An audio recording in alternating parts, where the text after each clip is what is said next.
Carrot పచ్చిది తినాలంటే చాలా కష్టంగా ఉంటుంది.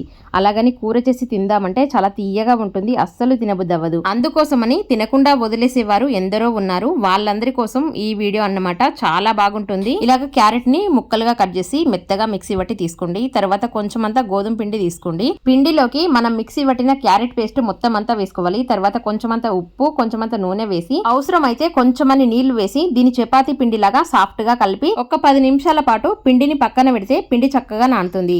తర్వాత మనము మడత చపాతీలు చేసుకుందాము. పూరీ సైజులోకి చేసిన తర్వాత కొంచెం అంత నూనె, పొడి పిండి చల్లి అటు ఇటుగా 2 మడతలు వేసి దీన్ని మరీ పలసగా కాకుండా కాస్త మందంగానే లాటించండి. ఇదే పిండితో స్వీట్ చపాతీ ఎలా తయారు చేసుకోవాలో చూద్దాము. పిల్లలు చాలా ఇష్టంగా తింటారు. ఒక ముద్ద తీసుకొని మధ్యలో గుంటలాగా చేసి ఒక 2-3 స్పూన్ల చక్కెర వేసి తర్వాత ఇలాగా ప్యాక్ చేయండి. ప్యాక్ చేసిన తర్వాత మళ్ళీ బాల్ లాగా చేసి కొంచెం అంత పొడి పిండి వేసి దీన్ని మరీ పలసగా కాకుండా కాస్త మందంగానే లాటించుకోండి. ఇలాగా లాటించిన తర్వాత పెనం పైన కొంచెం అంత నెయ్యి వేసి కాల్చండి.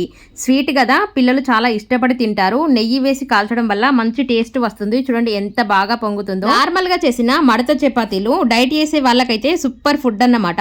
ఒక 2 తింటే సరిపోతుంది. స్వీట్ చపాతీలు అయితే పిల్లలకు తయారు చేసి పెట్టండి, చాలా బాగుంటాయి.